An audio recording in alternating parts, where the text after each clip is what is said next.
Halo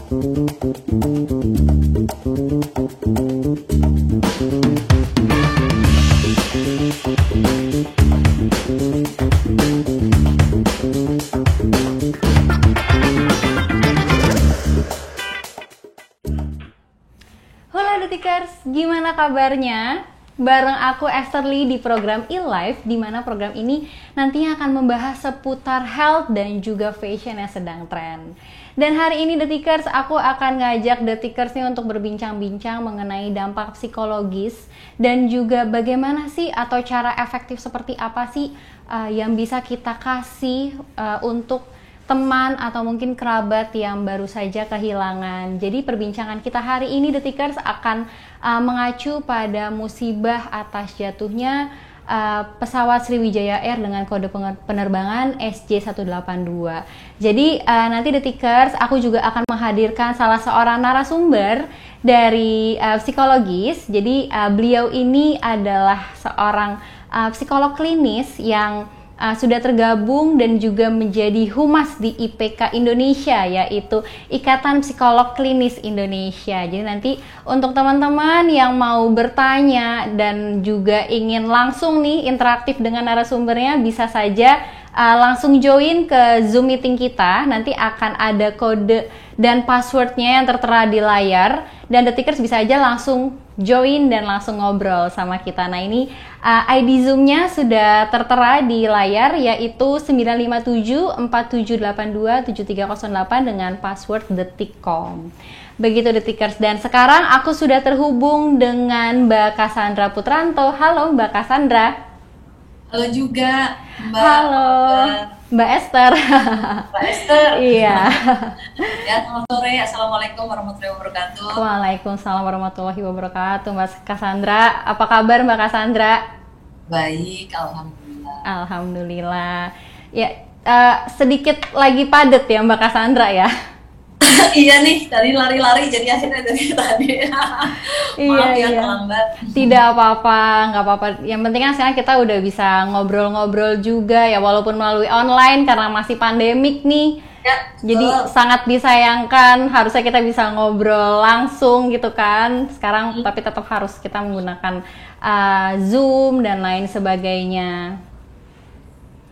Gitu. Oke, Mbak Cassandra, kesibukannya berarti memang hanya di ranah klinis atau bagaimana nih Mbak Cassandra? Saya adalah psikolog klinis dan forensik. Jadi kalau psikolog klinis berarti saya bergabung dengan Ikatan Psikolog Klinis Indonesia, di mana kami adalah psikolog yang juga sebagai tenaga kesehatan. Berada di bawah Kementerian Kesehatan. Nah, sementara untuk forensik itu bergabungnya dengan Himpunan Psikologi seluruh Indonesia. Oh baik, dan Mbak juga merupakan humas dari IPK Indonesia ya Mbak, betul ya? Ya, saya saat ini masih menjabat sebagai humas Ikatan Psikolog Klinis Indonesia. Baik, nah berarti dengan musibah yang kemarin nih Mbak mengenai Sriwijaya Air, penerbangan SJ182, berarti dari pihak IPK juga sudah ada penanganan lebih lanjut ya Mbak ya? Ya, jadi memang seperti biasa bahwa apabila ada kasus-kasus di Indonesia, terutama untuk bencana, kami dari Ikatan Psikolog Klinis Indonesia selalu berusaha untuk memberikan pendampingan dan ikut serta di dalam tim penanggulangan bencana. Nah, terutama yang kasus SJ182 ini, tim Ikatan Psikolog Klinis Indonesia juga sudah bergabung dengan kepolisian dan juga dengan Himpunan Psikologi seluruh Indonesia untuk memberikan pendampingan terhadap keluarga korban yang dipusatkan di crisis center di posko antemortem baik di Bandara Soekarno-Hatta dan juga di Sukadana.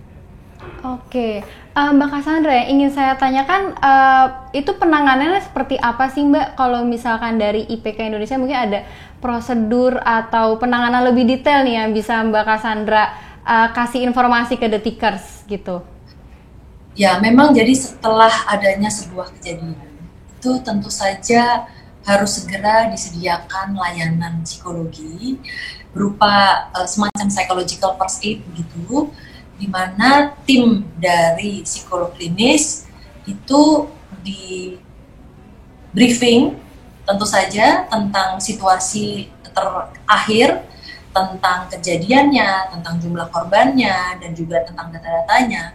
Lalu kemudian kami diharapkan, seorang psikolog klinis itu diharapkan juga untuk bisa langsung melakukan pendampingan, terutama yang jelas adalah para keluarga korban ini berada pada kondisi psikologis yang tidak stabil tentu saja karena baru kehilangan, di mana kehilangan ini kan juga ada fase-fasenya, mulai dari awal pertama mendengar kabar, memperoleh informasi, ada kondisi-kondisi yang kaget, mungkin lalu kemudian juga ada denial, mengingkari, masih ada berharap, mengharapkan adanya mujizat, lalu kemudian juga sampai ada emosi-emosi yang keluar, mulai dari sedih, marah, kecewa, dan lain sebagainya, sampai kemudian berduka. Nah, tugas seorang psikolog klinis adalah mendampingi proses tersebut agar bisa mencapai suatu stabilitas emosi ya, yang kemudian juga sampai akhirnya bisa sampai masuk ke fase menerima. Nah, dalam proses tersebut psikolog klinis wajib mendampingi, terutama juga memenuhi kebutuhan, baik kebutuhan informasi, kemudian juga mungkin perlu makan atau minum atau mungkin istirahat, dan terutama juga masalah administratif yang harus diselesaikan, terutama karena ada proses identifikasi yang harus dilakukan. Jadi keluarga kan memang harus memberikan data-data dan tentu saja hal-hal yang bisa dipergunakan untuk identifikasi korban.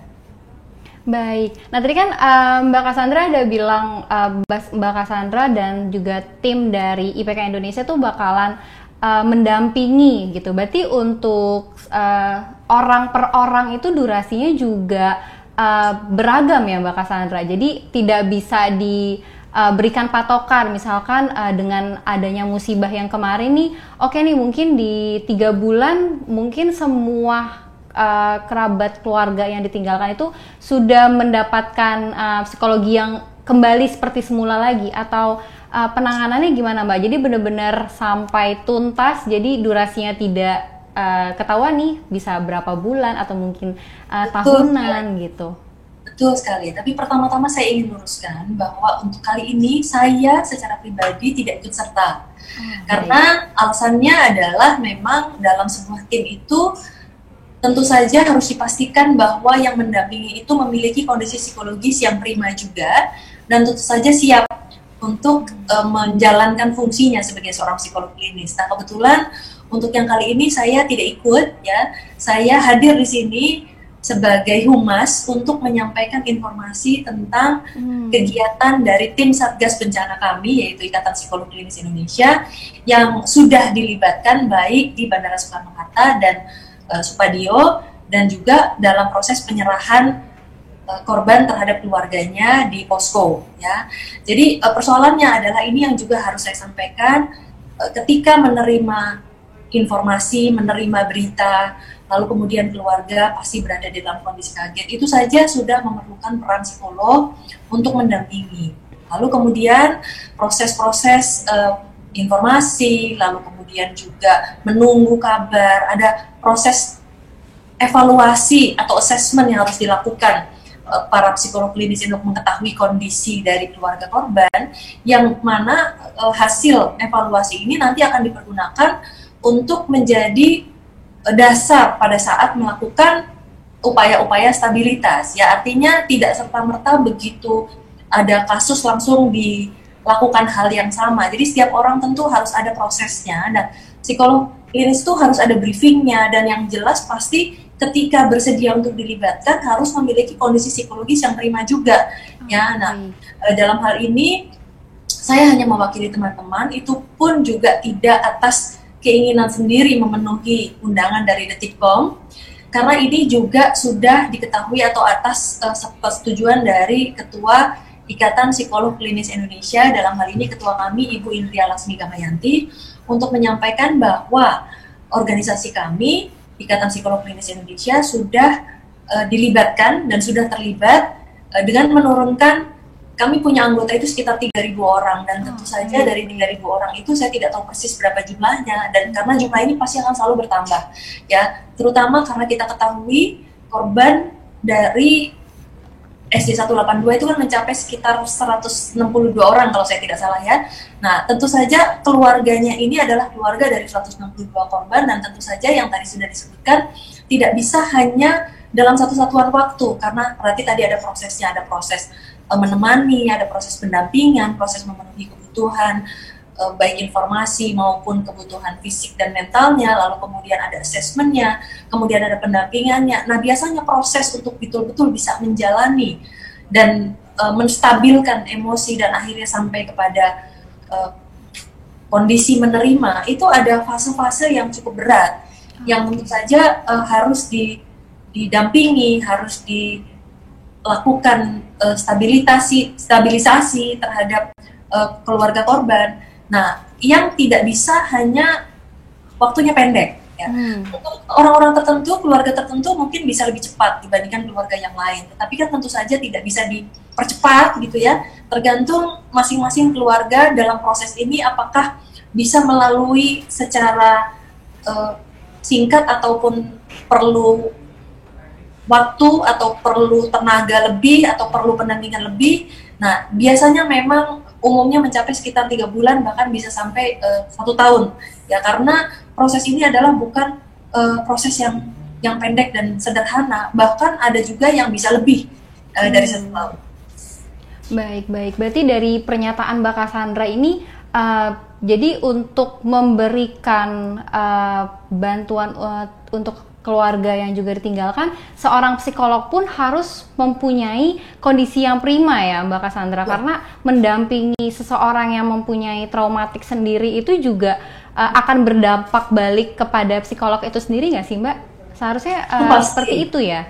Itu pasti, tapi kan yang paling penting adalah yang harus kita dahulukan dan harus kita prioritaskan adalah hak dari keluarga korban. Artinya keluarga korban itu berhak untuk didampingi oleh seorang psikolog yang stabil, seorang psikolog yang memiliki kompetensi. Nah, itu yang dipastikan oleh organisasi kami, yang tentu saja para psikolog yang diterjunkan di sini selain juga memang sudah memperoleh pembekalan, sudah memiliki kompetensi, dan tentu saja dipastikan bahwa memiliki kondisi psikologis yang prima, karena itu adalah hak daripada keluarga korban untuk mendapatkan pendampingan yang prima, yang tentu saja harus didahulukan daripada kondisi psikolognya sendiri gitu. Karena sebagai seorang psikolog harus tahu persis pada kondisi yang seperti apa bisa bergabung atau tidak bisa bergabung gitu ya, memberikan layanan atau tidak bisa memberikan pelayanan, itu harus bisa mengetahui kondisinya, karena kita harus mendahulukan kepentingan masyarakat, kepentingan keluarga korban yang tentu saja harus menjadi prioritas utama. Baik, nah berarti kalau misalnya kita membahas mengenai IPK ini sendiri nih Mbak, untuk ikatan psikolog klinis itu sendiri, sebenarnya masalah-masalah apa aja sih Mbak yang bisa ditangani oleh psikolog klinis gitu Mbak? Apakah dia yang mempunyai kecanduan atau trauma yang seperti musibah yang sudah terjadi kemarin gitu, atau ranah-ranah apa saja Mbak yang bisa ditangani oleh psikolog klinis? Baik, sebagai seorang psikolog klinis, sekali lagi kami adalah tenaga kesehatan ya. Kami diatur oleh Undang-Undang Nomor 36 Tahun 2014 dan Undang-Undang Nomor 18 Tahun 2014, bahwa sebagai tenaga kesehatan tentu saja kami ikut mengabdi, ikut membantu untuk memastikan dan menjamin kesehatan masyarakat, terutama kesehatan mental yang tentu saja mendukung kesehatan fisik masyarakat. Nah, dalam hal kita kami menjamin upaya membantu memastikan kesehatan masyarakat ini, ya tentu saja ada bidang-bidangnya ya, yang tadi terkait kalau masalah klinis ini berarti adalah kesehatan mental, yang biasanya kalau kita lihat di Indonesia ini yang menjadi masalah yang paling banyak di Indonesia mungkin tadi sudah disebutkan adalah kecemasan, depresi, adiksi, lalu kemudian juga mungkin gangguan tidur, gangguan makan, lalu juga mungkin ada kondisi-kondisi mungkin gangguan perkembangan, atau yang juga terkait dengan masalah fisik ya, misalnya orang yang mengalami penyakit yang sulit sembuh atau tidak bisa sembuh atau yang disebut terminal illness, atau mungkin juga kondisi-kondisi yang terkait pada kondisi fisik tertentu, misalnya sakit jantung, stroke, diabetes, dan sebagainya. Nah, itu juga alasannya mengapa kami, para psikolog klinis, banyak yang bekerja di rumah sakit, tersebar di seluruh rumah sakit di Indonesia, selain juga ada yang bekerja di biro, mungkin di lembaga swadaya masyarakat, atau mungkin di lapas. Nah, tetapi sekali lagi, psikolog klinis bertanggung jawab atau berperan dan berfungsi untuk memastikan kesehatan masyarakat, terutama kesehatan fisik dan mental. Oh baik, berarti kalau untuk psikolog klinis pun juga dapat tidak menutup kemungkinan untuk mendapatkan pasien yang penyakit jantung, yang dimana mungkin saya juga baru tahu nih, penyakit jantung itu juga harus membutuhkan dampingan dari psikolog agar pikiran dan juga psikisnya itu terjaga ya Mbak Cassandra ya? Tapi kembali lagi kan ini di dalam tim ya, artinya ketika dokter jantung atau mungkin biasanya ketika dalam proses mungkin ada operasi, dan biasanya psikolognya juga dilibatkan karena menjaga kondisi mental pasien selama atau sebelum atau sesudah operasi ya, terutama juga ketika kalau sakit jantung itu biasanya karena stroke dan lain sebagainya, kemudian kondisi psikologisnya mungkin menurun sehingga memerlukan pendampingan untuk bisa mengembalikan fungsinya. Jadi dalam proses rehabilitasi, pada proses operasinya atau mungkin pengobatannya, psikolog mungkin dilibatkan secara minimal, tetapi pada saat pasca operasi, pada saat pemulihannya biasanya bisa dilibatkan lebih jauh, atau justru pada saat sebelumnya ada kadang-kadang mungkin takut, tidak berani, mungkin ada konflik gitu. Jadi tergantung kebutuhan, biasanya dilibatkan memang terutama untuk memastikan bahwa proses pengobatannya ini menjadi lebih maksimal. Betul. Berarti kalau misalkan untuk pasien-pasien yang sakit jantung itu tidak setelah operasi selesai ya Mbak Cassandra, berarti ada mentalnya juga yang terkena. Mungkin terkadang kayak mikir, aduh saya sudah dioperasi nih, jadi mungkin badan saya sudah tidak 100% original gitu kan. Ada benda yang dimasukkan ke dalam tubuhnya, yang seperti itu ya Mbak Cassandra? Jadi tergantung kepada kondisi pasien itu sendiri. Jadi ada kalanya mungkin tim dokter tidak memerlukan psikolog karena mungkin kondisi pasiennya baik. Tapi apabila ternyata ada kondisi mental tertentu yang membutuhkan psikolog, tentu saja memang biasanya psikolog akan dilibatkan. Dan itu alasannya mengapa kami para psikolog klinis banyak bekerja di rumah sakit, ya paling banyak justru di rumah sakit. Lalu kemudian di rumah sakit jiwa dan juga di tempat-tempat yang lain seperti biro pribadi atau fasilitas layanan kesehatan, mungkin puskesmas juga ada. Ya, di Jakarta dan di Jogja pun kami psikolog klinis sudah ditempatkan di puskesmas. Oke, nah Mbak Cassandra, aku juga mau nanya nih perihal do and dance. Jadi misal ini hanya perumpamaan ya. Misalkan saya punya kenalan yang keluarganya itu mengalami peristiwa jatuhnya Sriwijaya Air yang kemarin. Nah, lalu do and dance apa sih yang harus dan tidak harus dilakukan saat saya bertemu dengan mereka, Mbak Cassandra? Itu mungkin ada masukan dari Mbak Cassandra. Sebelumnya saya ingin menekankan adalah bahwa pada dasarnya sikap masyarakat kita semua, ya, tentu saja yang nomor satu, jangankan untuk langsung bertemu langsung dengan korban. Karena pertemuan itu bisa langsung, bisa tidak langsung.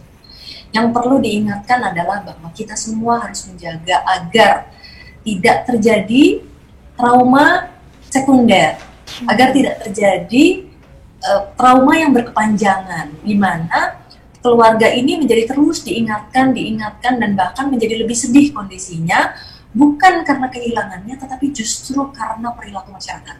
Salah satunya adalah pemberitaan media. Baik media formal maupun media sosial. Di banyak negara sudah diatur oleh undang-undang yang cukup ketat undang-undang penyiaran atau undang-undang terhadap perilaku di netizen ya, di media sosial. Artinya para masyarakat itu tidak diizinkan untuk memberikan gambar, memberikan komentar yang tidak empatik, lalu kemudian juga mungkin untuk keuntungan sendiri membuat sebuah tulisan, gambar, tayangan yang bisa terkait dengan SD 182, bahkan apalagi yang misalnya mengandung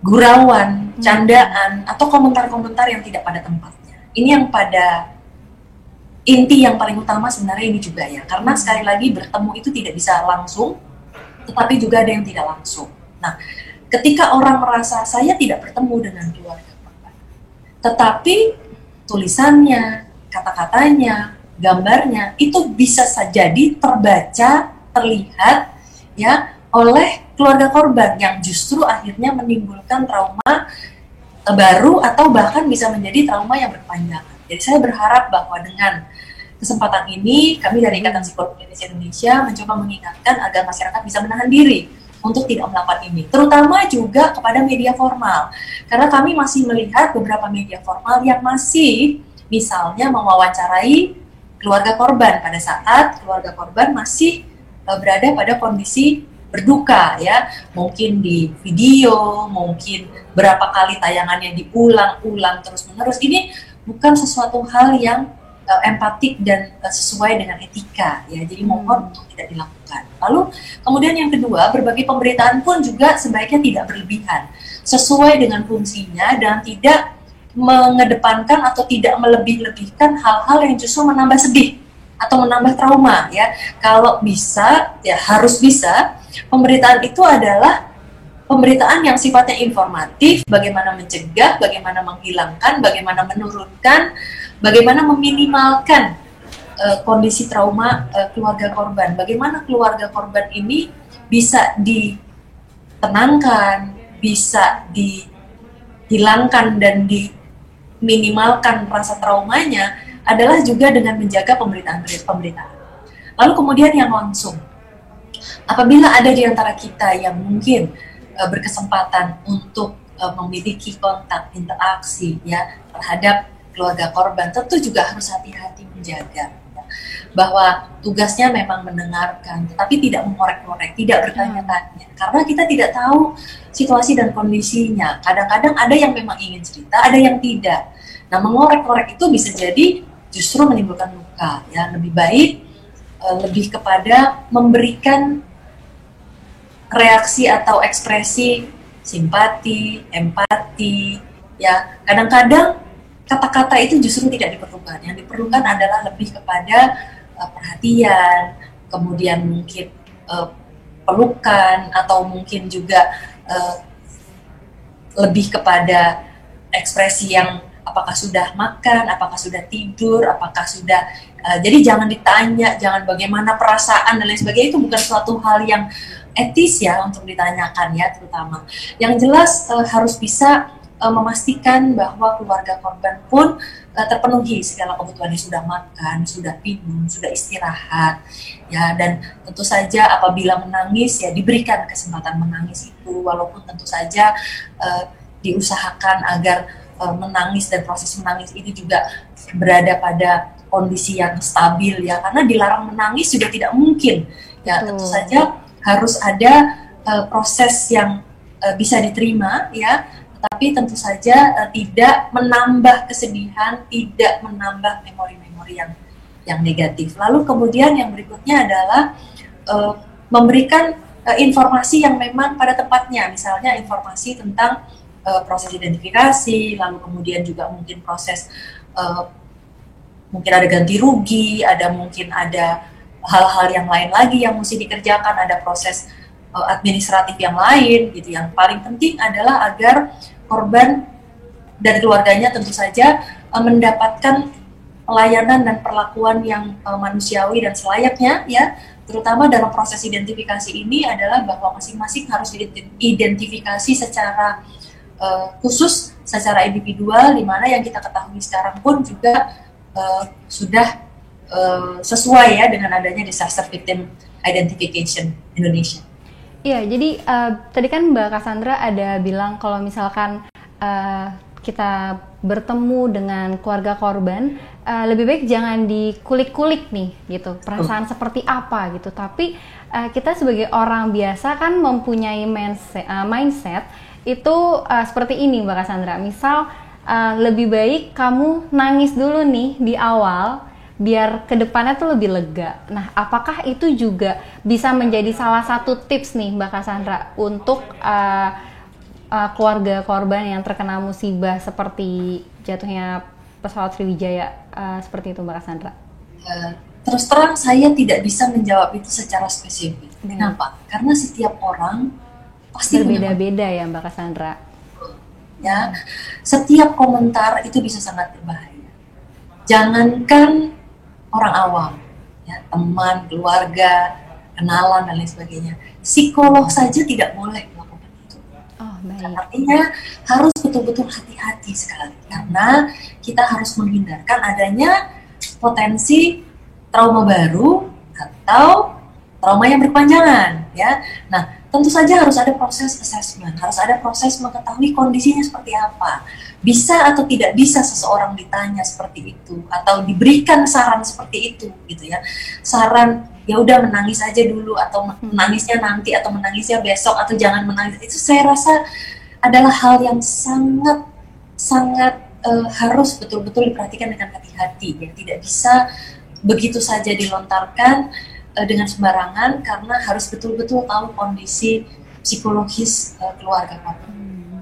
Baik, berarti kita sebagai mungkin bukan keluarga korban atau kerabat korban dan hanya mengenal saja, lebih baik ya mungkin kehadiran yang dibutuhkan ya. Kalau misalkan memang orang tersebut, korban tersebut ingin cerita, baru kita dengerin. Terus kalau misalkan kelihatannya nih kok dari pagi sampai sore kok dia belum makan ya, kita inisiatif bikinin makanan atau pesenin makanan yang kayak gitu ya Mbak Cassandra, karena kan kesehatannya juga pasti tuh kalau kehilangan seseorang tuh kan susah makan, susah tidur, kadang rebahan atau duduk aja tuh kayak sulit banget gitu.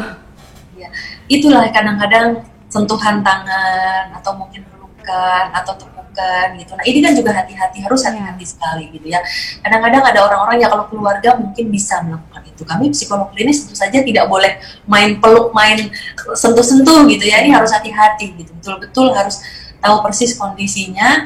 Yang kalau keluarga pun juga harus hati-hati karena sekali lagi kondisi psikologis keluarga korban ini kan ada yang mungkin diam, ada yang menangis, ada yang histeris, ada yang mungkin kelihatan cuek, tapi sebenarnya kita tidak tahu apa yang ada di dalam hati mereka. Jadi mohon agar kita semua bersikap hati-hati dan yang paling penting adalah menjaga agar tidak memberikan trauma baru atau trauma berkepanjangan melalui komentar-komentar atau bahkan yang dibuat joke atau yang mungkin yang tidak penting atau memberikan tayangan-tayangan yang dikait-kaitkan atau bahkan hoax ya, itu menurut saya sangat tidak tepat dan sangat tidak etis. Baik, oke. Sebelum kita lanjutin obrolan nih Mbak Cassandra, aku juga mau ingetin nih untuk detikers yang mungkin dari Zoom atau dari live Facebook ada yang ingin bertanya langsung dengan Mbak Cassandra, bisa aja langsung join ke Zoom kita. Tadi kita sudah ada passwordnya juga, jadi nanti bisa aja join ke sana dan kita akan ngobrol-ngobrol mungkin mengenai hal yang lain, boleh ya Mbak Cassandra. Jadi tidak hanya yang ditinggalkan atau mungkin saya sulit tidur nih Mbak Cassandra karena kayak stres banget gitu, kerjaan banyak atau gimana banyak, itu gimana sih caranya saya biar bisa tidur dengan rileks gitu. Mungkin ada teman-teman atau detikers yang mau nanya kayak gitu, boleh ya Mbak Cassandra? Apalagi sekarang kan juga lagi COVID ya. Betul. Nah, kami dari IPK Indonesia, Ikatan Psikolog Klinis Indonesia juga punya Satgas COVID ya. Satgas COVID kami dari sejak bulan Maret 2020 sampai sekarang itu aktif, bahkan terjun di rumah sakit ataupun juga menyediakan layanan konseling online gratis ya, di mana dari hasil selama 9 bulan kami mendampingi masyarakat, itu ditemukan 6 kasus yang banyak dialami oleh masyarakat terkait juga dengan pandemi adalah biasanya kesulitan belajar umum, gangguan cemas, mood swing atau perubahan mood, lalu ya kemudian juga ada kondisi psikosomatis ya, merasa kayaknya aku batuk nih, kayaknya aku nggak enak nih, gatal-gatal dan sebagainya, padahal ternyata sebenarnya tidak ada sugesti ya Mbak. Iya, kenapa? Sugesti ya. Iya, biasanya sugesti. Orang bilangnya sugesti, tapi sebenarnya itu termasuk dalam kategori psikosomatis. Artinya pikiran mempengaruhi kondisi fisik. Iya.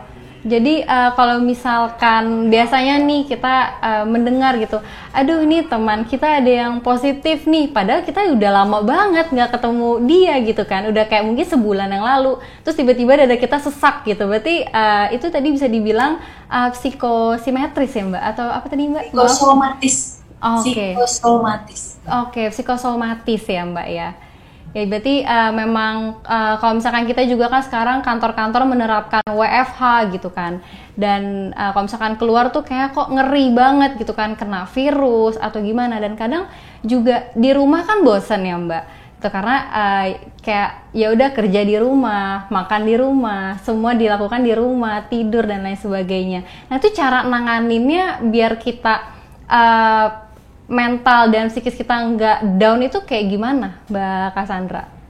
Ya, jadi kita harus tahu bahwa selama pandemi ini juga mencatat adanya perilaku masyarakat, ya, terutama yang ternyata justru tidak efektif atau bahkan berbahaya dalam suasana pandemi.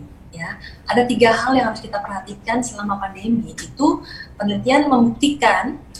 Yang pertama harus memutus rantai penyebaran COVID. Jadi berbagai perilaku yang berpotensi untuk tidak memutus rantai penyebaran yaitu harus dirubah ya, mulai dari yaitu ya tidak cuci tangan, tidak pakai masker, tidak menjaga social distancing, kemudian tidak menahan diri dari kerumunan. Itu artinya dia tidak memutus rantai penyebaran, termasuk yang sekarang mulai vaksin kan. Nah, yang kedua adalah menjamin bahwa rantai kehidupan tetap berjalan, karena dalam kondisi seperti ini ketika ada lockdown, ada PSBB, ekonomi itu kan terganggu. Nah, sekali lagi Indonesia adalah negara yang sangat luar biasa menurut saya. Ketika kondisi pandemi ini muncullah naluri sosial ya, saling membantu dan lain sebagainya, sehingga roda ekonomi kita masih bisa berjalan ya. Dimana di tempat lain mungkin hal ini menjadi permasalahan karena roda ekonomi tidak berjalan. Nah, yang ketiga adalah menjaga diri dari fitnah dan hoax atau berita bohong juga.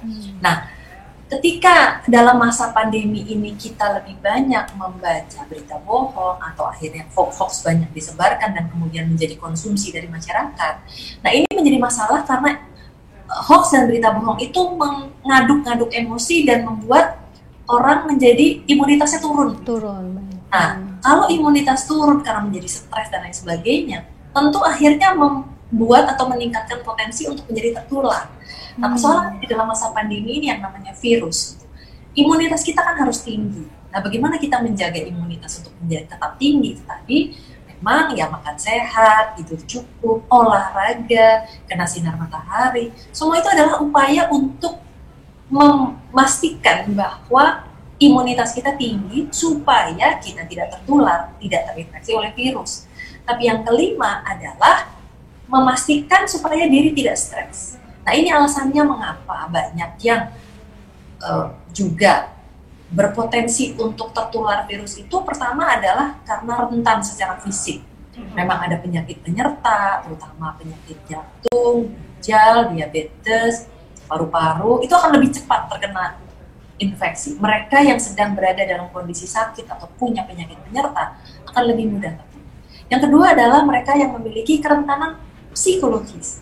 Artinya tidak ada pandemi, ketika tidak ada pandemi ternyata sudah ada kondisi psikologis cemas, depresi, atau mungkin kondisi-kondisi psikologis lain, misalnya adiksi, ya. Nah, tentu saja karena kerentanan tersebut imunitasnya juga menjadi terganggu, gitu. Artinya turun, lalu kemudian akhirnya menjadi mudah sekali terkena. Nah, oleh karena itu diharapkan agar tetap menjaga 3 hal itu tadi.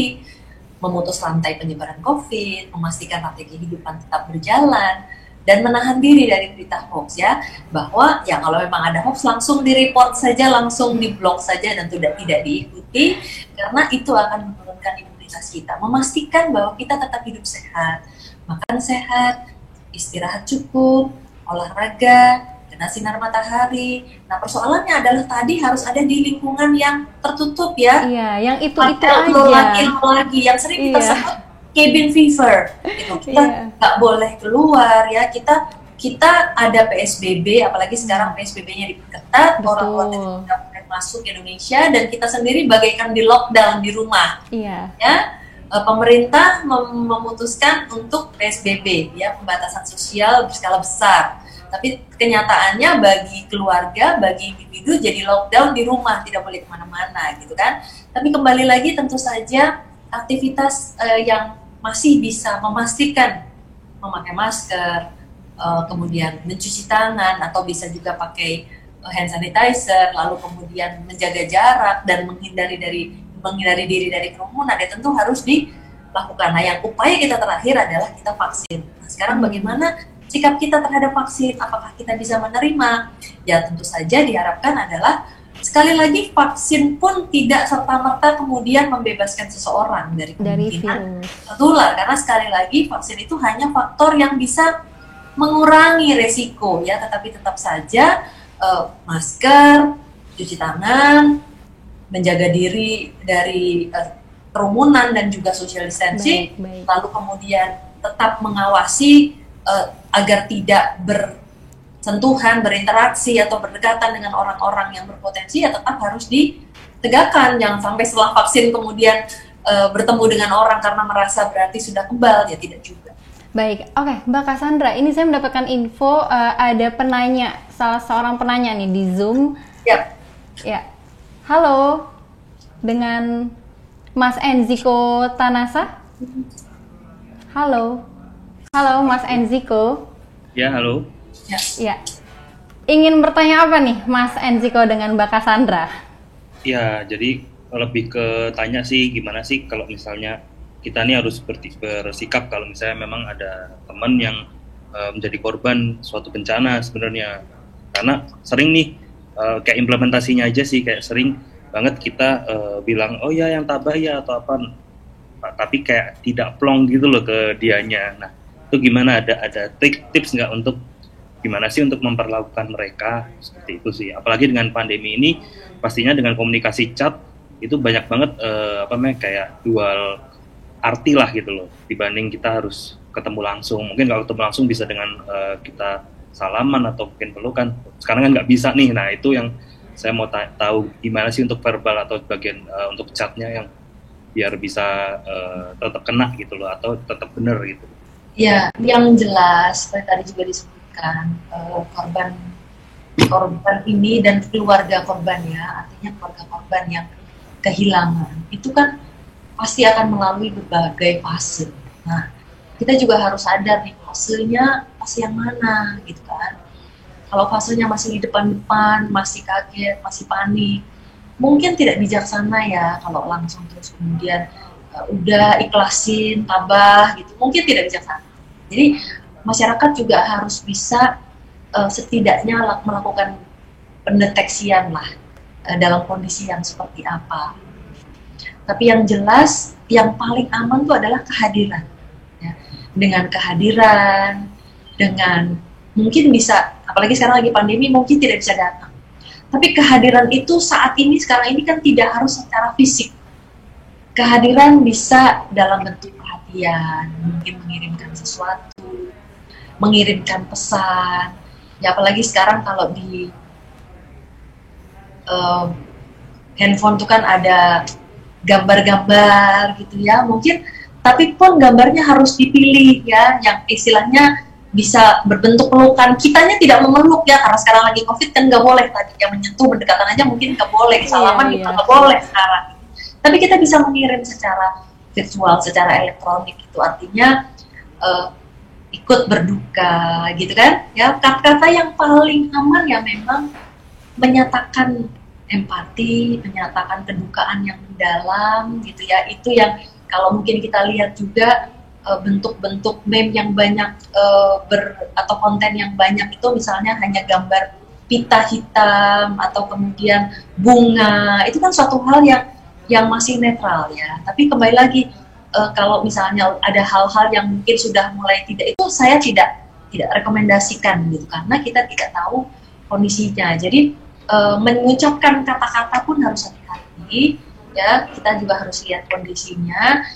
Lebih baik pilih kata-kata yang netral, yang jangan juga hindarkan juga untuk kata-kata yang sifatnya menggurui atau misalnya menyampaikan misalnya saya dulu juga pernah gitu, yang kayak gitu tuh mungkin juga harus dihindarkan gitu ya. Atau ya kita harus menerima ini sudah takdir dan lain sebagainya, itu juga harus hati-hati karena kita tidak tahu kondisi psikologis keluarga korban ya. Mungkin yang bersangkutan masih histeris lalu kemudian diucapkan seperti itu, nanti malah tambah ya. Yang paling aman adalah ikut berduka, ikut berdoa bersama, itu pas. Oke, baik. Terima kasih banyak Mbak Cassandra.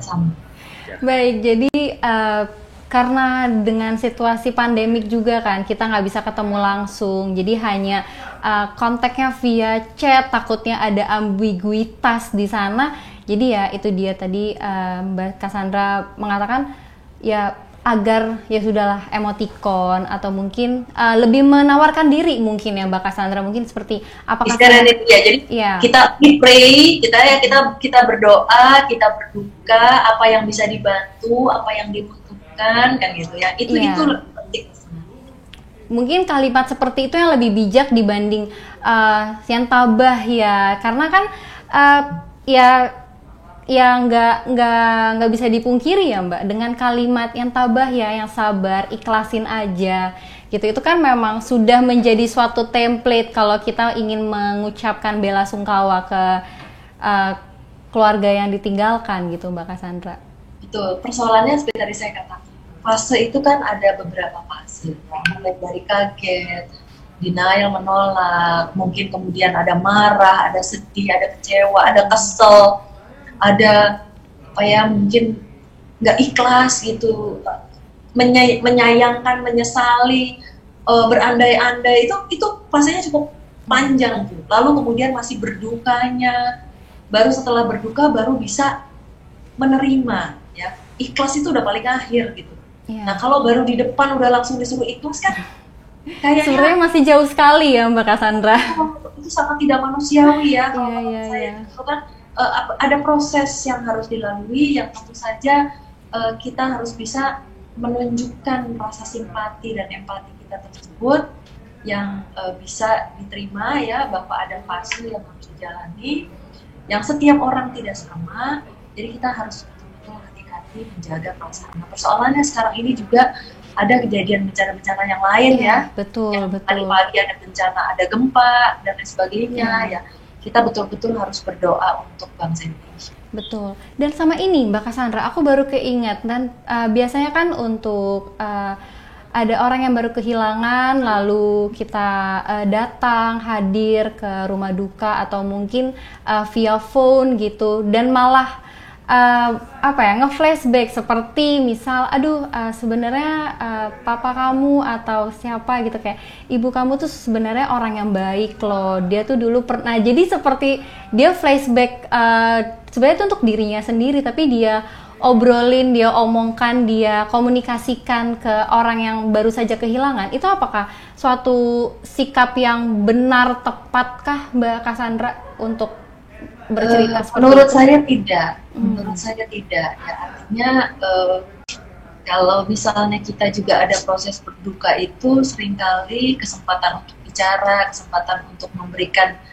pendapat tentang almarhum atau almarhumah itu pun juga dibatasi sebenarnya. Yeah. Apalagi kalau diberikan persis pada saat baru kehilangan. Ya. Jadi menurut saya itu adalah ekspresi yang tepat. Ya. Sekali lagi, kita tidak tahu bagaimana kondisi psikologis yang mulai tadi dari kaget, denial, emosional, berkabung dan lain sebagainya, itu kan fasenya panjang. Yeah. Nah, kalau ada ekspresi-ekspresi yang tadi mungkin menyenangkan diri sendiri, oh orangnya baik dan sebagainya. Sementara yang satunya ini masih belum bisa, masih ada rasa sedihnya ya Mbak Cassandra. Ya, masih ada rasa sedih, masih ada rasa.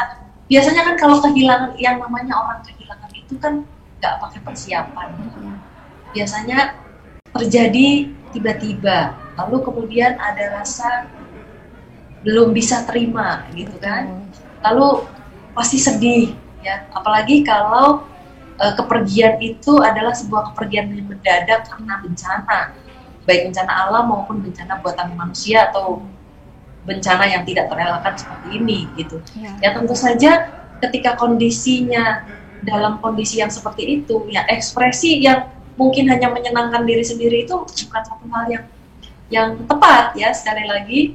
Jadi tentu saja harus dilihat pada konteksnya, dilihat pada situasinya, pada kondisi psikologis keluarga yang sedang kehilangan. Ya apabila memang kita kelihatannya mungkin sedang stabil atau tidak menangis, itu saja tidak menjadi kata kunci ya, karena bisa jadi dia sudah kelihatannya stabil tapi terus kemudian ketika diomongin itu malah jadi keluar air mata lagi. Keluar lagi, jadi apa, merasakan kesedihan itu lagi. Betul, walaupun kembali lagi yang memang yang namanya sedih dan tangis itu ya tetap harus diberikan kesempatan ya, tapi kan tentu saja kita meyakini bahwa kepergian itu ya tentu saja harus diikhlaskan, walaupun waktunya ya tentu saja harus diberikan kesempatan untuk menjalani proses tersebut.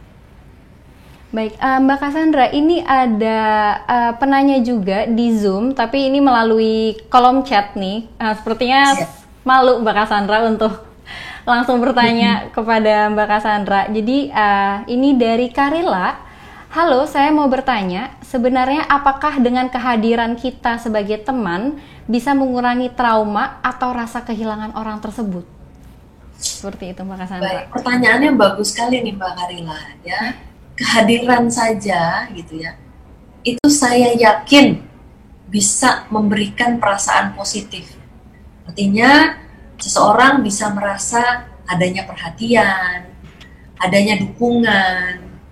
Tapi kalau mengurangi trauma saya tidak yakin, ya, karena proses trauma lebih kompleks. Ya, dan trauma itu juga banyak, baik terkait dengan masa lalu, terkait dengan sikap seseorang, kondisi psikologis, baru ditambah lagi dengan trauma pada saat kejadian, pada saat kehilangan, pada saat kondisi-kondisinya dan lain sebagainya, atau bahkan juga mungkin pada saat prosesnya, ketika proses tersebut ternyata tidak memberikan kepuasan gitu ya pada keluarga korban misalnya. Nah ini kan traumanya bisa menjadi berkepanjangan atau menjadi trauma baru. Nah kehadiran seseorang itu belum tentu bisa langsung mengurangi trauma, tetapi paling tidak bisa memberikan perasaan bahwa ada yang menemani, ada yang mendukung, ada yang memperhatikan, setidaknya ada dukungan positif dan tentu saja ada dampak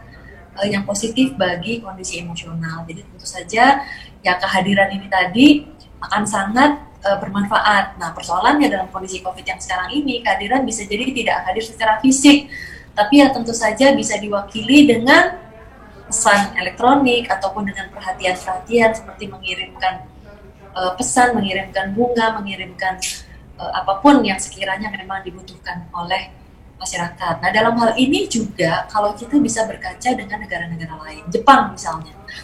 Jepang adalah negara yang juga banyak mengalami bencana.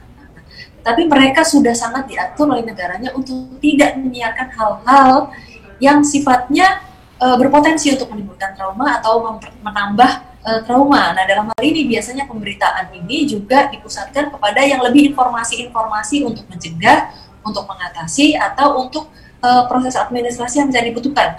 Bukan dengan tujuan untuk mendulang popularitas atau mendulang mungkin rating dan lain sebagainya. Jadi ini yang sebenarnya harus kita tiru, karena membuat ekspresi-ekspresi atau sikap ya tadi hadir tapi terus kemudian malah justru menambah kesedihan adalah justru tidak direkomendasi. Baik, berarti dari obrolan kita ini yang sudah hampir 1 jam nih Mbak Cassandra, Jadi yang bisa kita kesimpulkan adalah kalau misalkan memang ada teman atau kerabat yang baru saja kehilangan, jangan sampai kita tuh menggunakan kalimat-kalimat yang seperti ikhlas, karena ikhlas itu adalah, tadi kata Mbak Cassandra kan, itu udah proses akhir sekali.